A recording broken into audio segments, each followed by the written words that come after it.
Hi, I'm Joe James, and this is video number 9 in my series on quadratic equations. In this video, we're going to look at graphing quadratic equations. First, some of the key features of a parabolic graph, or the graph of a parabola. This curve in red here is known as a parabola. So you see some of the key features here. We have a y-intercept. The y is the vertical axis. You can see this is where the parabola intercepts the y-axis, or the vertical axis. The x-intercepts in green here, these are the x-intercepts, or where the parabola intercepts the x-axis. Where y equals 0, the parabola intercepts the x-axis. And you can also see at the bottom here the vertex in blue. The vertex is the very bottom point of the parabola, or if the parabola is inverted, pointing downward, then the vertex is the maximum, it's the peak. So the vertex could be a minimum or a maximum on the graph, and in this case it's a minimum. Now here we can see an inverted parabola, one that points downward in blue. So the difference in the equations here, y equals x squared minus 2 in red. You can see that graph of y equals x squared minus 2. This is pointing upward. In other words, the vertex is a minimum because a is positive. The coefficient of the x squared term is greater than 0. In the blue parabola here, which points downward, you can see that a is equal to negative 2. And since a is negative, or less than 0, the x squared term's coefficient here is negative 2. Since that coefficient of x squared is negative, then the parabola points downward, and the vertex up here would be a maximum. So just by looking at the sign of that coefficient of a, we can tell whether the parabola points up or points down. Solving quadratic equations means finding x-intercepts. And we spent quite a bit of time in this series solving quadratic equations, which means what we've been finding is these x-intercepts, this horizontal axis, where the parabola intersects the horizontal axis. So there are 3 possibilities for a parabola. One possibility is that it doesn't have any solutions because the parabola doesn't intersect the x-axis. So this red parabola here is an example, y equals x squared plus 17x plus 75. There are no solutions. In other words, if we set this equal to 0 and try to solve for values of x, we would not be able to factor it. We would not be able to use the quadratic equation because what is inside the radical would evaluate to a negative number. So basically we couldn't find any solutions to the red equation here because there are no x-intercepts. Another possibility is that there is one solution, and you can see in purple here a parabola that rests right on, the vertex is on the x-axis. In this case it's actually right on the origin, but if it's anywhere on the x-axis there would be exactly one solution. And we did see in some of the problems we did in this video series some equations that had one solution. So y equals x squared is an example of an equation that has one solution in purple here. And you can see both the blue and green curves have 2 solutions. And you can see that they intersect the x-axis at 2 different points. The green curve is pointing down, in other words, the vertex is a maximum. And the blue curve is pointing up, so the vertex is a minimum. But they both intersect the x-axis at 2 different points. So we have 2 solutions for those 2 equations. We would be able to use the quadratic formula to find 2 different solutions for both. Let's try graphing this equation manually. So y equals x squared plus 3x plus 2. First we're going to go ahead and factor this. This is fairly easy to factor. There are only 2 factors of the 2 here, the constant. So that is 1 times 2.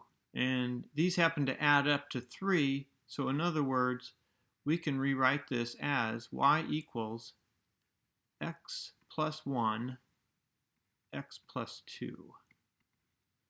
And when we solve for x, we get x plus 1 equals 0.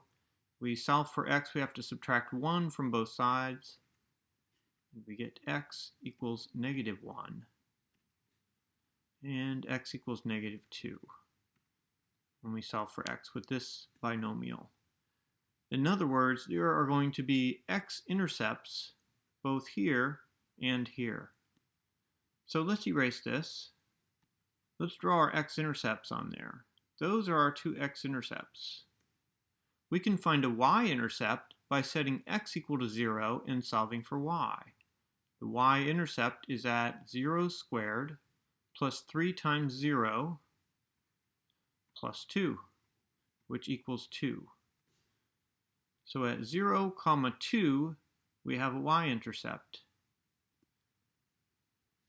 And we know that since a in this equation is 1, a equals 1, the parabola points up. So since these two are the x-intercepts and that is the y-intercept, we know the parabola points up.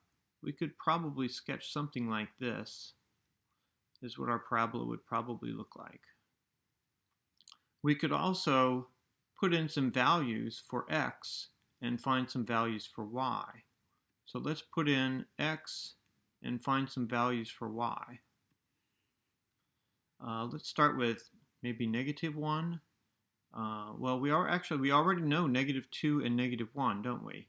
And we know 0. So let's try just doing 1. We'll do 1 and 2 and see where those come out. So 1 squared, let's see, 1 squared is 1, plus 3 times 1 is 3, plus 2. So 1 gives us a y value of 6. 2 gives us, let's see, 2 squared is 4, plus 3 times 2 is 6, plus 2. 6, 7, 8, 9, 10, 11, 12. So an x value of 2 gives us a y value of 12. So 1, 6, let's see, 1, 2, 3, 4, 5, 6 is right here.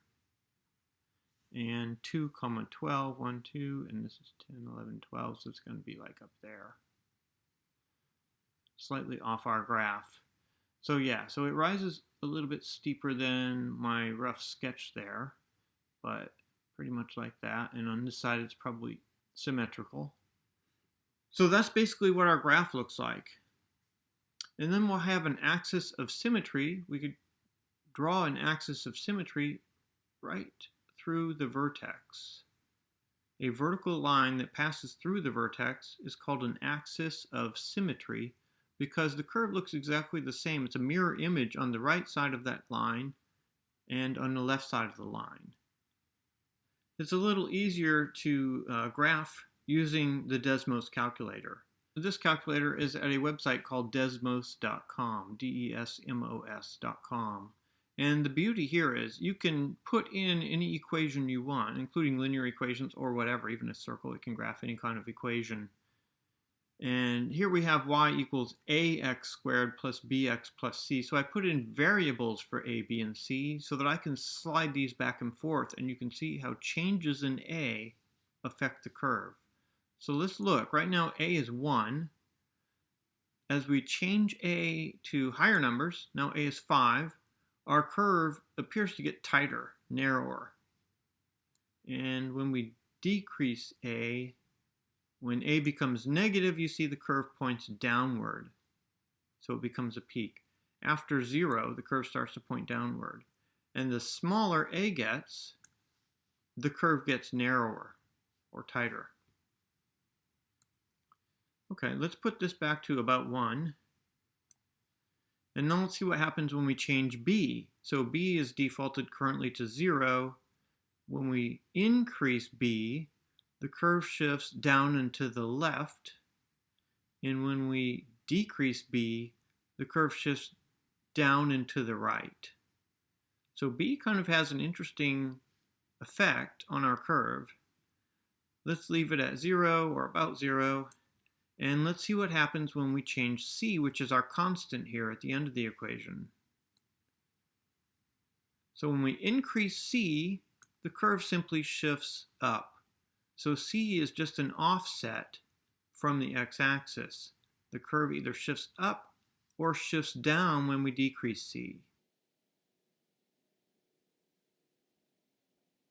And as we know, c is also the y-intercept. So if c is 3.5, we can see that our curve intersects the y-axis at 0, 3.5. I hope this video was helpful for you. If so, please click the like button and subscribe to my channel. I'm Joe James. Thanks for watching.